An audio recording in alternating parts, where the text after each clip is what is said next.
In a previous video, A Fairy Tale in Science Fiction, I discussed how, despite the Ragnarok Chronicles being ultimately science fiction, I could still justify the inclusion of more fantasy-style elements in certain stories. Or at least I explained it to the extent that I could without getting into spoilers. Well, similarly here, I'm in a position where I now just want to discuss how we can include something that's a bit more fantastical in something that is more sci-fi. Although rather than talking about your Middle-earth-esque lands or your elves and your other creatures, instead I specifically want to talk about magic, the kind that you'd be performing with wands. Hello and welcome to the Ragnarok Chronicles. My name is Dominic and this is a channel where I just take you through some of the aspects of the lore of the books that I am writing. Now, despite the fact that certain members of these magic-using communities would tell tales that seemingly have other magic users also present throughout other parts of history, this sort of thing with this sort of technology is only really coming about in the latter part of the 22nd century. There had been one wand made previously, but then these groups of humans here that I'm specifically referring to end up at that point in history building their own kind of things more or less to the same purpose, even if they're not absolutely the same or as perfect. What we do have, however, already throughout the history of the Ragnarok Chronicles is something which could be akin to magic anyway, that being the powers of a Mancyn. So if we need reminding, the Mancynns were people throughout human history who were granted the abilities to manipulate reality around them because they had incorporated into their DNA from a young age what we might refer to as dark matter or prima materia, or to give it its proper name, Ziangg. An example of a Mancyn would be the protagonist of these first books I'm releasing right now, so Gift of the Mancyn and perhaps more importantly, The Arc of Angels, is out now, paperback and ebook, link in the description below if you want to check it out. We're also happy December, might as well say now, if you're thinking about Christmas presents, if you've got someone in your life who likes reading, why not again? Give them this, give them a chance to check it out. I'll stop the promo now. But yeah, so those are your Mancynns there, and so their power is coming from this Ziangg, which is kind of a material in the baseline of reality that can most often be found instead in hypospace, which again I've mentioned before as being one of the kind of layers of reality underlying what we usually interact with. And that's basically the magic that we're going to be dealing with here. Or I say basically, it is the magic we're going to be dealing with here. Because this Ziangg, because it's in the baseline of reality, it has the properties that it can be focused and used to make other changes to reality without conscious application. What the wand does is when you're holding it, whether you're holding it kind of maybe more traditionally in this case, or other ones will have it like this, they'll either have these prongs kind of like you see on this model here, which are digging into the palm or pressing into the palm, or if it's ones held like this, there'd be prongs kind of leaning into your wrist here. Either way, it basically, once held like this, makes a connection with the wand user and uses them as a conduit for the Ziangg. So the Ziangg is drawn out from hypospace through the person and then out of the wand and fired, and then based on the proficiency of the wand user, they can then have that Ziangg do certain kinds of what would be thought of as magic. And once that spell or whatever is done, that Ziangg has more or less dissipated. There's probably going to be some traces of it left, but you could think of this as using up the Ziangg in the baseline of reality, which isn't inherently a bad thing, because actually in high enough concentrations, Ziangg can actually end up becoming somewhat corrosive to the rest of kind of matter around it. Never to any drastic extent, because otherwise there'll be horrible ramifications across the reality. But, it's still just to help keep things healthy for the constitution of reality.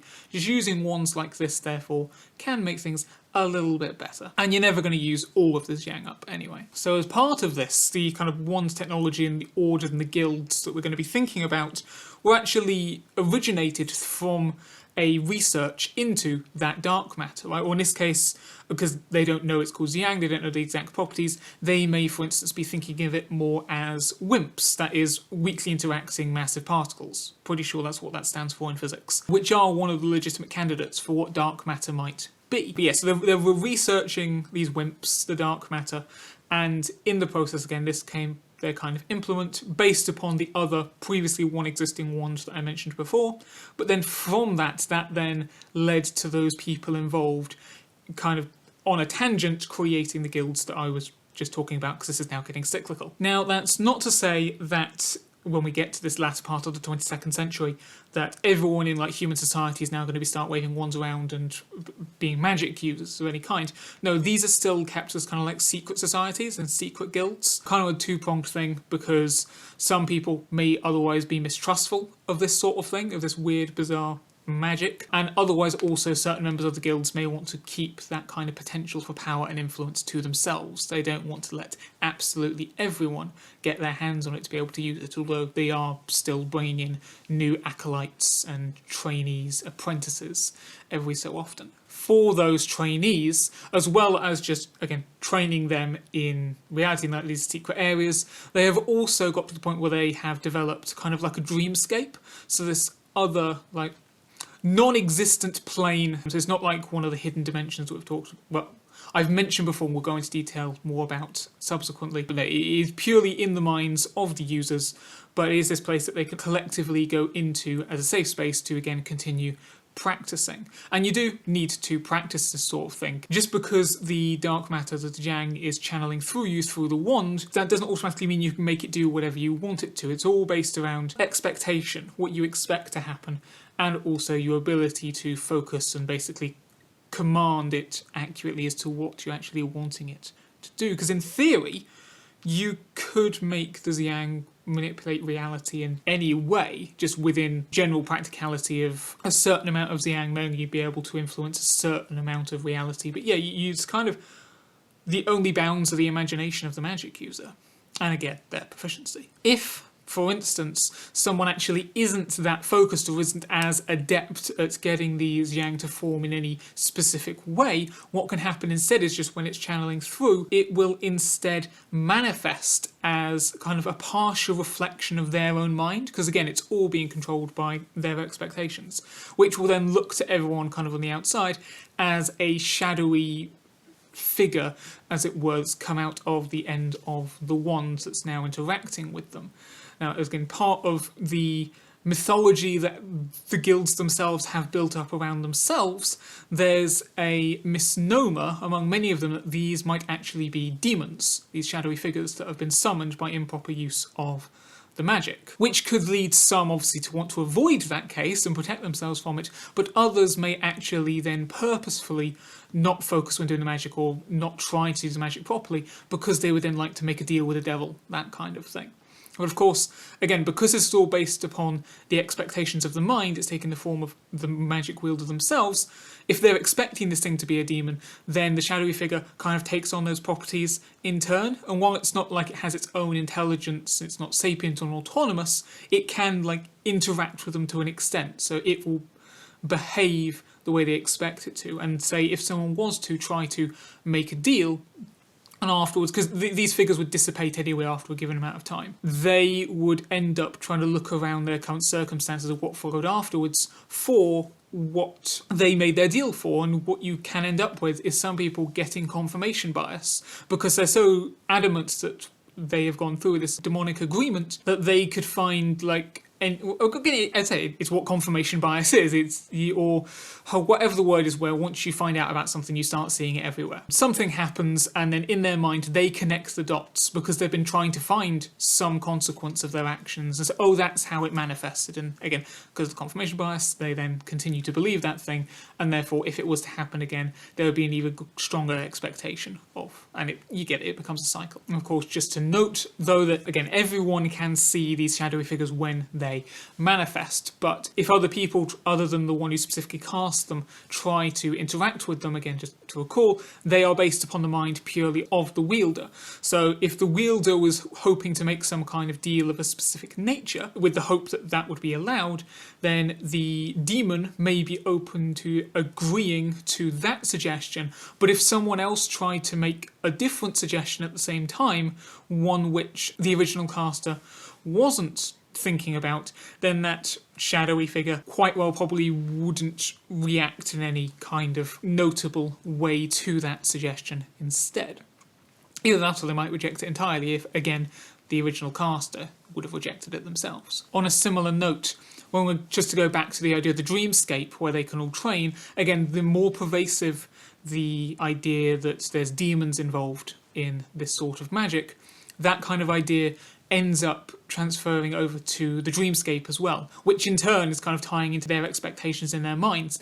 And what that leads to is that this training ground, as you can explore it more and more, parts of it become perhaps more like a hellscape as well, specifically. So this is also how I can justify getting away with telling a story set in that kind of setting as well, kind of the fire and brimstone, and what kind of creativity in different directions you can take that and play with those ideas in as well. To help the students, again, try to get more proficient, to have more control over the magic that they're wielding, therefore, and casting, rather than potentially leading to greater catastrophe if there's like really unwieldy like bursts of energy coming out. There are rules that basically would adhere to a hard magic system as opposed to a soft magic system, so there's specific protocols and rituals and circumstances and whatever that need to be followed in order to get certain outcomes to occur. So these guidelines help the students and even the masters keep in line, keep things under control, because again, as I said, there's kind of infinite potential as to what could happen if they're not careful. Either way though, what this ultimately comes down to is then that nobody, unless you're a Mancyn,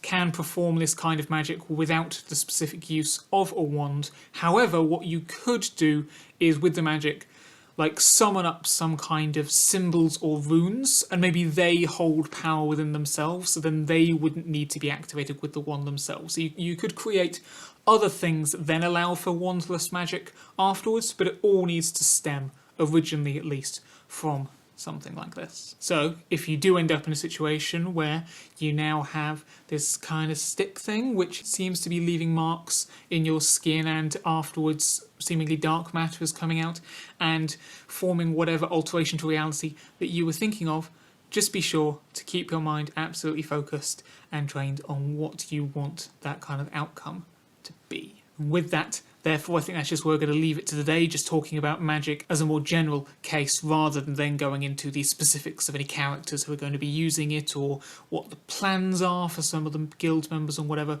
And we'll leave that maybe for another time, because again, that's more specific to the plots of certain books. But anyway, hopefully you've found that interesting. If you did, be sure to check out other videos on the channel as well.